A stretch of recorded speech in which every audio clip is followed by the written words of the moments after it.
Ladies and gentlemen, welcome to episode 4 of the Staying in Last Theater podcast. We are your co-hosts, Logan Korn. What? And Sebastian Fulkerson. Now, we have a whole month to get caught up on. And we're really sorry for that. Personal reasons, we're not going to go into any more detail than that. We're just going to say that hopefully we're going to try to get on a little bit more of a set schedule. So with a whole month of music comes a whole boatload of singles and then 3 albums that we're going to discuss with you today. Starting off with a rapid fire wave of singles. Pale Waves came out with the song called 18, and it's about being young and living your life. It's really cool because you don't hear a lot of songs about just kind of chilling. And this is most definitely a love song about just kind of chilling and being young. My only problem with it is that it doesn't sound remarkable at all. It's like every other song they've ever done. And that is definitely something that they need to work on. Moving on, Bring Me the Horizon, all of their occult things finally paid off, and they came out with a new song called Mantra. And Mantra is very, very good. It is more pop rock than most of their songs, and it's definitely worth a listen. I can't wait to see what the rest of their album sounds like. So, the 1975 came out with 2 new singles, and the first of which is the one we're going to talk about right now. It is called 2 Time, 3 Time, 4 Time, 5 Time, 8 Time, 11. It's called 2 Time, guys, and at first I was really high on this song. I thought it was great. It was unlike anything they've ever done before, and it was different. But at the same time, every time I listened to it, it lost a little bit for me. And now when I listen, it's just an alright song. It really, it's just not them. It's not them, and I think that began to become the problem. That's not what they're about. It's way more pop than anything they've ever done, and while that may work for some artists, the 1975 have always prided themselves on being more of an indie alt pop band than just straight up pop. Moving on to a new single from Tessa Violet called Crush, and this gave me Glass Animal vibes from season 2, episode 3. It's a very good song. The music video is a little bit awkward, but it is definitely worth a listen. My boy Tillian from Dance Gavin Dance coming in with 2 new singles called Hold On and Cocky. Hold On is alright, but Cocky is very good. It has the funk that Dance Gavin Dance brings every time they release a new single. And Tillian has really made it his own. His vocals are popping. Everything about that is really, really nice. Moving on to something that we're very familiar with, as Logan Korn is going to be talking about 21 Pilots' new single, My Blood. So, if you don't know, our last podcast was about basically destroying their fan base, like utterly annihilating them. Rest in peace, Tyler. But this song, I honestly think is really good. It is very slow paced, but it's also really peppy. And I really have no gripes with it. If it didn't have the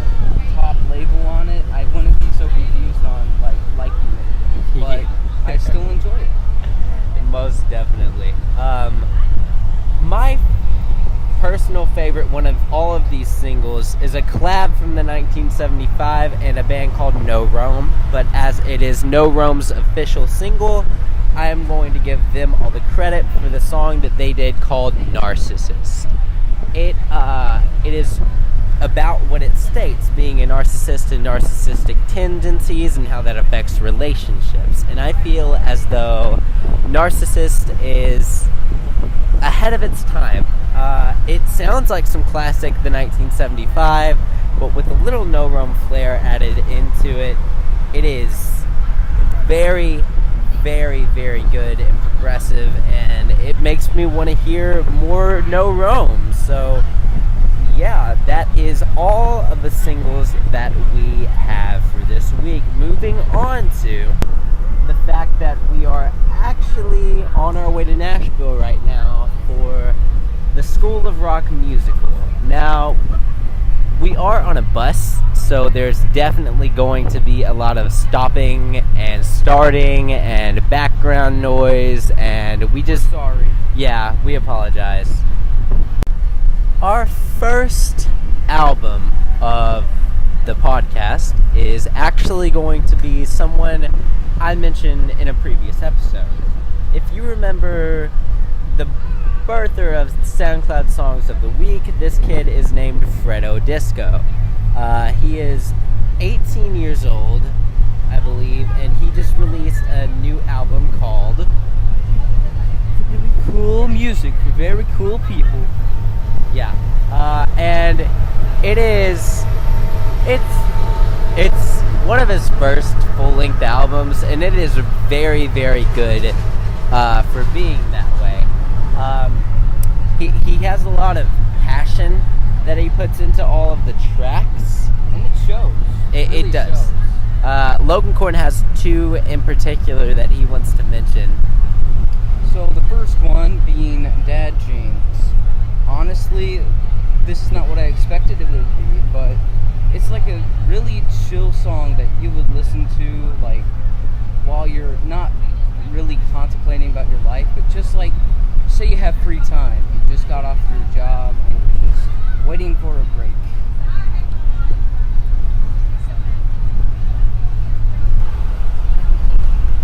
And it's just really chill. I honestly enjoy it. And then Space State is a very...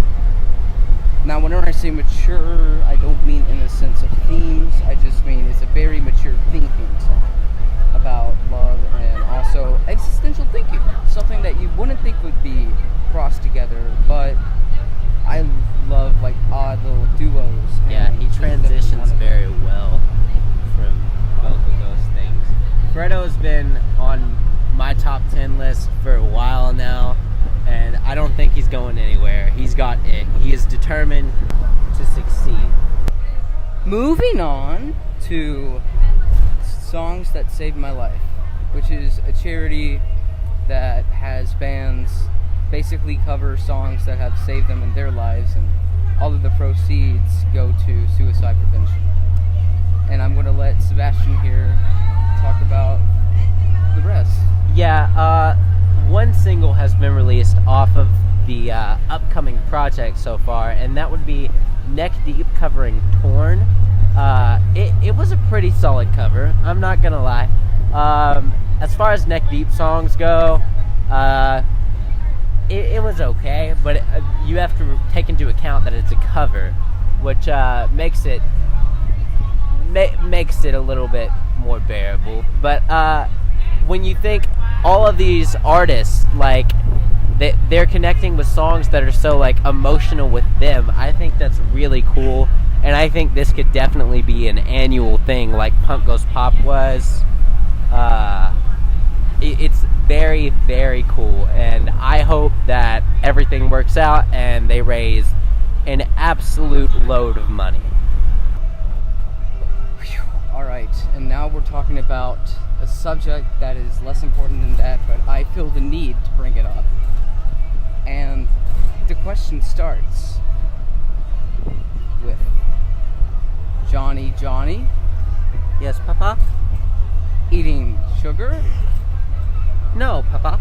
telling the lie? No, Papa. Open your mouth.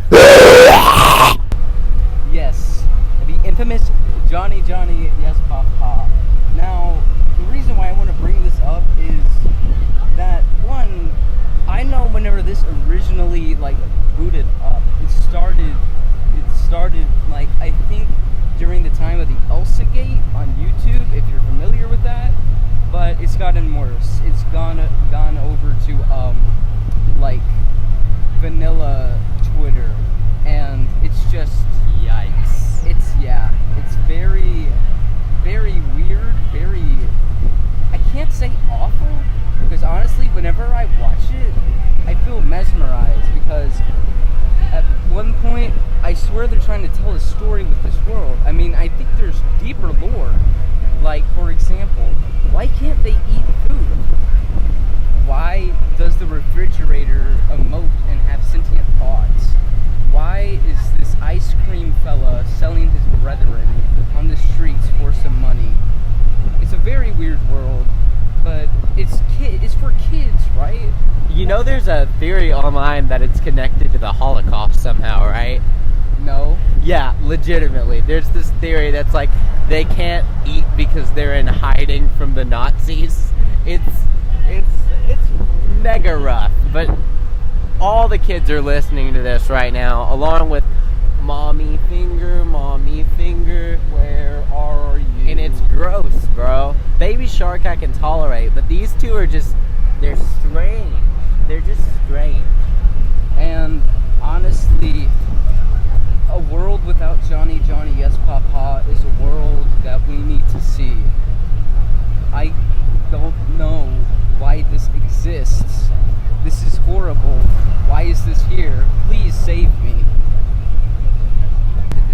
Moving on to the SoundCloud Song of the Week. That is right.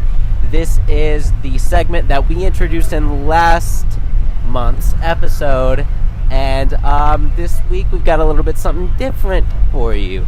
I have spoken to this man, and I am calling him out right now, and asking him if he'd like to come on our show and do an interview in the future, because I love all of his music. It's amazing. Mars Indaris put out a song called My Twin Brother's Girl, and it's just as wacky as it sounds. Like, what? There's very good instrumentals. It's very laid back. It's not necessarily reggae influence, but you get a little bit of that vibe. And then you get like a little shoulder pattern right here. yeah, and then just the story that he tells with this song is just amazing. It's a very amazing song about dating your twin brother's girlfriend unbeknownst to her. And then there is a twist ending, which Spoilers. I'm not going to tell them. I absolutely love the twist ending, and you guys need to go check that out on SoundCloud. Once again, that is My Twin Brother's Girl by Mars Indaris. It is yummy. Alright, the time has come for us to tackle another EP, and this one may surprise you because about a few months after Mania, Fall Out Boy has dropped a surprise 3-track EP called Lake Effect Kid. Now, no one expected this, and when I saw it, I was worried and didn't want to listen because Mania was complete garbage. I was super pleasantly surprised. The first one was called Lake Effect Kid, obviously the title track, and this was an unreleased song that they didn't put out before they went on their hiatus after Folie à Deux. It is the song that people have been wanting for years, ever since Fall Out Boy returned from hiatus and changed their sound. It's It's very good and nostalgic, and as a nostalgic song, it works. However, as anything modern, it wouldn't fly, honestly. 13-year-old me would have been freaking out. 17-year-old me was just glad to hear a good song. Their second track was City in a Garden. It was good. It was the first released one. I didn't like it as much as the other two. However, it was still a pretty solid song.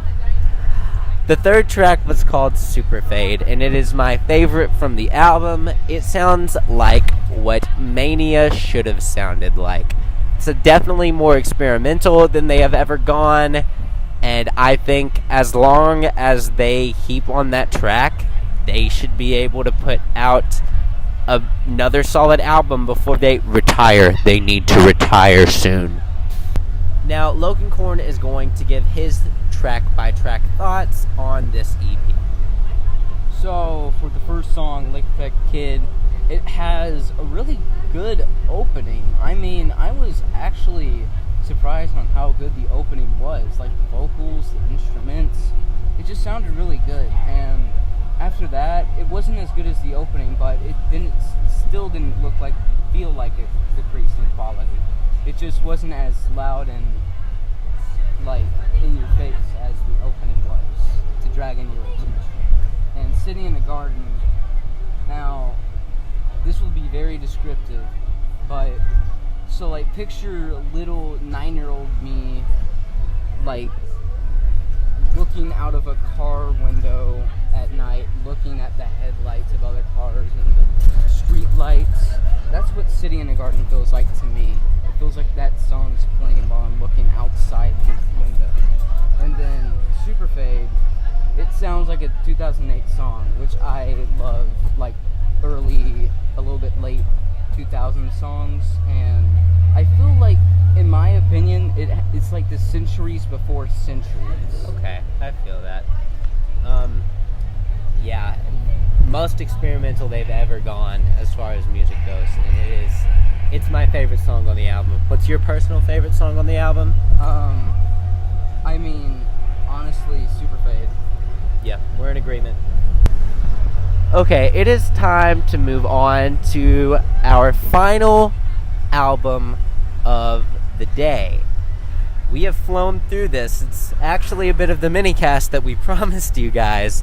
But this one may take a while just because I love this album. It is probably going to be my album of the year, which I never thought would happen with the same year that Dance Gavin Dance released an album. But the Amity Affliction and their new album, Misery.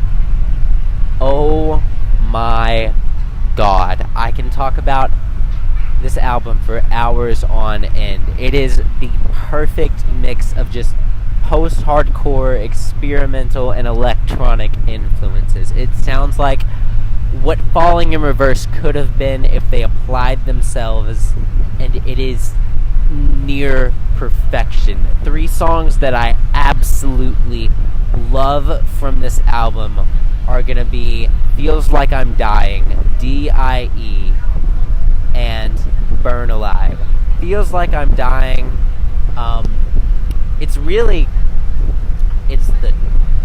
it's the anthem of the album. It's driven by like a deep growling rage, and it's so good, and it's so powerful in the way that it conveys this. You really feel the emotions they're feeling, the misery that they're going through. It's so good. D.I.E. is very good with its wordplay, where it lies. D.I.E., D.I.E., D.I.E., M-Y-D-A-R-L-I-N-G. It took me quite a bit to figure out what they were saying. I'm not gonna lie, I actually had a paper with me as the song was going on, but it doesn't convey a powerful story like Feels Like I'm Dying did, but it's just very clever with its wordplay. And of course, the whole album is similar but different. So it has this common theme and sound, but all the songs on it sound different. And I think that is super, super important for any album to have. Burn Alive is probably my personal favorite song from the album because it has lyrics like "I'll burn alive for you, and you can all dance in my ashes. It's my parting gift to you." Most artists shy away from faith and biblical references and stuff, but this album kind of runs with it without shoving any one religion in your face. It uses the metaphors to its advantage so well and so eloquently that it's just unbelievable. And on top of that, it's just something that you can play at 11 a.m. while you're racing down some stupid big city street, thinking about how nothing else matters but the moment that you're in. This album has it all, from start to finish. It is absolutely brilliant. I love it. I love it. And God bless Tyler Madewell for recommending it to me. Logan is going to hit you with his 3 favorite songs from the album, and I just want to leave you with, you need to listen to this in full. It is that important. So, my 3 favorites are Holier Than Heaven, Beltsville Blues, and The Gift Horse. So, Holier Than Heaven, it has like a gospel vibe, but it hits you with a, I'm going to regret saying this, but it has a spooky opening. I mean, by spooky, I mean, I probably should have put chilling to better describe this, but it gave me goosebumps when I first heard it. And then the rest sounds like a gospel version of Set It Off's A Wolf's in Sheep's Clothing. Which is an amazing song. Which is a song that past Logan really liked whenever he was in his edgy phase. It's very good, edgy or no edgy. I'm just throwing that out there. Good song, check it out. I still want to punch edgy me in the face. We've all been there. And my second favorite, well, that's not what I meant to say. My next favorite is Beltsville Blues. And honestly, I'm not gonna lie, this does sound like Monster by Skillet. Except the fact that it's actually good, and it doesn't want me to make an AMV about Bionicles. That's a big yikes. And the last favorite is The Gift Horse. Now, this one was probably my least favorite out of these 3, but at the same time, I don't hate it. It's slower paced than the other ones, and that just threw me off guard. But it's still really good. I still recommend this song. Ladies and gentlemen, it is almost that time, the end of the podcast, where we give our favorite and least favorite songs of the month. Unfortunately, or I guess rather fortunately, we couldn't find songs that we disliked enough to put them here.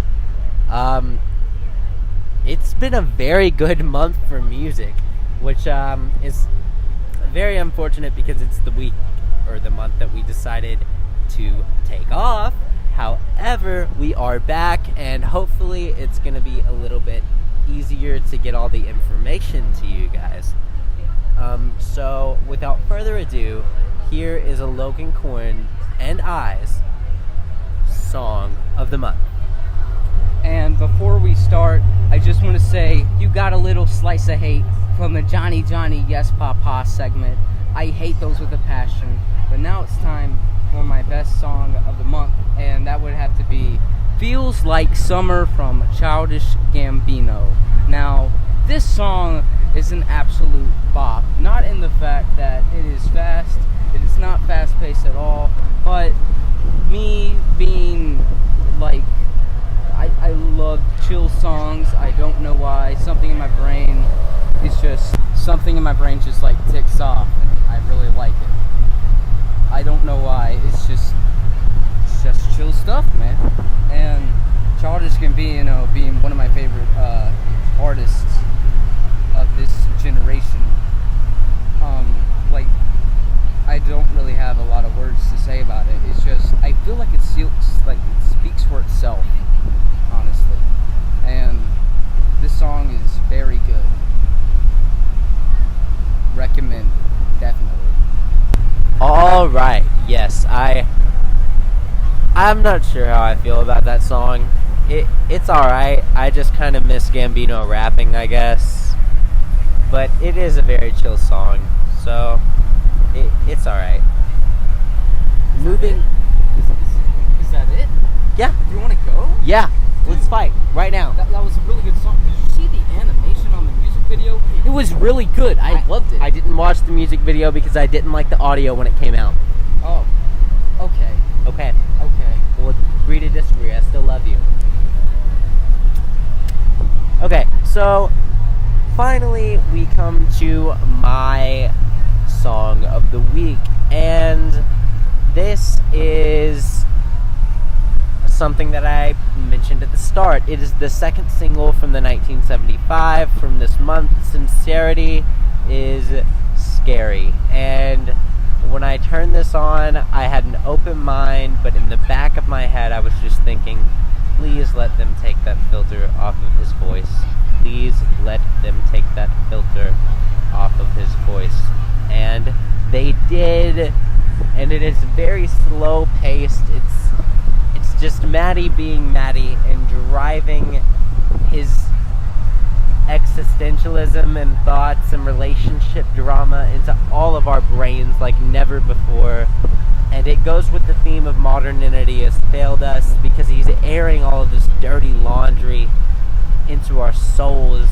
And it is, I wouldn't call it a bop because it's so much more than that. It's just a beautiful, beautiful song. You guys are definitely going to want to check that one out. Now, before we go, we just want to mention briefly that as of right now, the hiatus is over. We are trying to get full back into the swing of things, and although weekly uploads may not resume, they will definitely be less than a month apart. We have tons of guest hosts in the works. We're trying to get interviews in and possibly a theme song worked on, and host schedules are going to resume tomorrow. Tomorrow's notes, the next podcast, the host schedule is going to resume, and it is going to be Corn's turn. So, my opinion on Sincerity is Scary is, whenever I read the title, it wasn't what I was expecting, but that's a good thing. And it was very gospel. I really enjoyed, that it sounded like a choir, and it wasn't in your face about it. It just sounded really good. It sounded very harmonized. It was all together, and it sounded just like it was really good, and I really respect this song. And the beginning sort of reminds me of Earthbound. If you're a real gamer, you know what this is. Earthbound's OST. It kind of sounds like some of the earlier battle themes and maybe a couple dungeon themes. Speaking of OSTs, my next topic for whenever I host again will be centered around video game music. Now, I've always wanted to do this on this podcast, but I think this time I'm going to put my all into this, and I'm going to make the best notes for any gamer out there. Don't worry, we're not going to put Fortnite on this. We're probably going to find a way to speak Fortnite on this. We're not, at all. We'll find a way. We're not. And we're just upon some video game music, and maybe some covers as well, as featured in other video games. All right, well, we have come to the end of episode 4 Stained Glass Theater podcast. Thank you all for listening. Make sure to like and subscribe. Follow us on Twitter at Theater Glass, and we hope to see you guys very soon. It has been a pleasure. I have been Sebastian. And I have been Corn Logan. Thank you all so much for watching.